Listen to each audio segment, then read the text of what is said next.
क्या आप सभी लोग 95 स्कोर करने और अपनी पढ़ाई को नई ऊंचाइयों तक ले जाने के लिए तैयार हैं? यदि हाँ, तो ये वीडियो आपके लिए।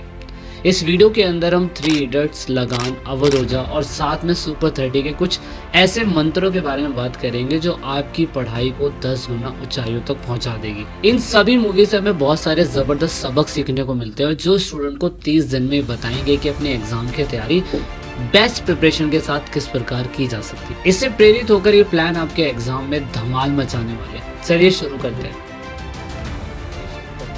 सुपर 30 के बारे में सोचिए, जिसमें आनंद कुमार जी ने सीमित संसाधनों के साथ अपने स्टूडेंट्स को गाइड किया और साथ में उनके हौसलों को एक नई उड़ान दी। और वैसा आप भी अपने विषय के साथ कर सकते हैं। खासकर अगर मैं ह्यूमैनिटीज स्टूडेंट की बात करूं तो ह्यूमैनिटीज स्टूडेंट के लिए हिस्ट्री पूरी एक टाइमलाइन से भरी हुई है।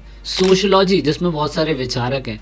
पॉलिटिकल साइंस जिसे हम राजनीतिक विज्ञान कहते हैं, इसके अंदर बहुत सारे विचारकों के साथ 12th और 11th क्लास में कुछ संविधान से रिलेटेड बातें हैं और साथ में भारतीय राजनीति से जुड़े हुए कुछ मुद्दे हैं।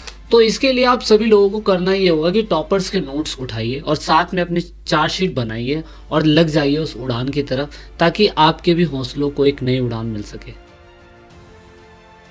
अब याद करिए अवध ओझा सर के बारे में। अवध ओझा सर ने एक बात बोली थी कि पढ़ाई से मत डरो, पढ़ाई के सिलेबस को एंजॉय करने की कोशिश करो। इतिहास कोई ऐसा सब्जेक्ट नहीं है जिसमें आपको टाइमलाइन रटने की ज़रूरत है।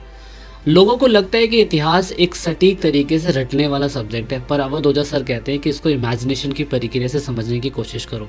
एजुकेशन का मतलब दिमाग का जिंदा करना, बस। शिक्षा नौकर बनाने के लिए नहीं। 80% लोग स्ट्रेस में हैं पढ़ के, क्योंकि वो पढ़ते हैं नौकरी के लिए। रीजन क्या है भाई? इतिहास के अंदर सोचो, अगर आप क्लास 12 के अंदर एक स्टूडेंट है जो ह्यूमैनिटी का स्टूडेंट है और वो स्टूडेंट सिर्फ इतिहास को रटे ना, सिर्फ ये समझने की कोशिश करे, मेमोराइज करने की कोशिश करे कि अशोक किस तरीके से अपनी चाणक्य नीति के बारे में पूरे एम्पायर के अंदर बात कर रहा है, किस तरीके से कार्ल मार्क्स जिस किसी थ्योरी के बारे में सोच रहा है तो किस तरीके से वो लिख रहा होगा, ये इमेजिनेशन ही आपको बताएगी। और अवध ओझा का सही मायने में मंत्र स्टूडेंट्स के लिए बहुत कामयाब आने वाला है, जिसमें ये कहा जाता है कि भैया डरो मत, पढ़ाई को एंजॉय करने की कोशिश करो।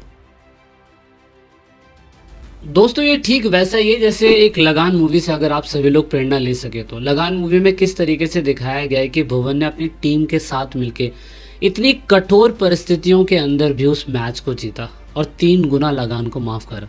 सेम ऐसा ही जिस तरीके से उन्होंने क्रिकेट की प्रैक्टिस का अभ्यास करा, ठीक उसी तरह ही आपका सिलेबस भी एक पहाड़ जैसा है, लेकिन अगर उसमें सही रणनीति, इट मीन्स 30 दिनों के बारे में और एक ग्रुप स्टडी यानी कि आपके टीम वर्क के बारे में बात किया जाए तो आप भी इस पहाड़ जैसे सिलेबस को पूरे 30 दिन के अंदर खत्म कर सकते हैं। और याद रखें, जिस तरीके से उन्होंने क्रिकेट का अभ्यास किया था, सेम उस तरीके से आपको अपने सब्जेक्ट वाइज हर एक हफ्ते अभ्यास करने की जरूरत होगी। और आखिर में 3 इडियट्स का एक सबक याद रखिए। आमिर खान ने एक डायलॉग बोला था, किसी महापुरुष ने कहा है कि कामयाब होने के लिए नहीं, काबिल होने के लिए पढ़ो। सक्सेस के पीछे मत भागो, एक्सेलेंस का पीछा करो। सक्सेस झक मार के तुम्हारे पीछे आएगी। तो इसका मतलब सिंपल शब्दों में ये है कि आपको रटने की किसी भी चीज की जरूरत नहीं है। अब चाहे वो इतिहास हो सकता है जिसमें आपको टाइमलाइन समझनी है, चाहे आपकी मैथ्स हो सकती है जिसमें आपको कैलकुलेशन समझनी है, चाहे वो अर्थशास्त्र की बात हो रही है जिसमें अधिकार, उपभोक्ता के अधिकारों की बात हो रही हो, इन सभी विषयों को अपने जीवन से जोड़कर देखने की कोशिश करें तो आप देखिए किस तरीके से आपको स्टडी मजेदार लगने लगेगी और आमिर खान का वो डायलॉग जरूर याद आएगा। आप अंत में जरूर कहेंगे all is well and all is well. तो मेरे प्यारे विद्यार्थियों, ये समय आपके चमकने का है। इस प्लान को फॉलो करो, खुद पर विश्वास रखो और आपको याद रखना पड़ेगा सुपर 30 के विद्यार्थियों की तरह और साथ में लगन के भुवन की तरह आपको अपने आप को साबित करने की जरूरत है। और याद रहे, जिस तरीके से आमिर खान ने एक बात बोली थी ऑल इज वेल, तो अब आपकी बारी है। या आपके पास कोई पढ़ाई की कोई खास रणनीति है तो कमेंट बॉक्स खुला हुआ है, जरूर जाके कमेंट करने की कोशिश करिए। आपका जवाब हमारे लाखों विद्यार्थियों के लिए बहुत कारगर साबित होगा और साथ में प्रेरणादायक।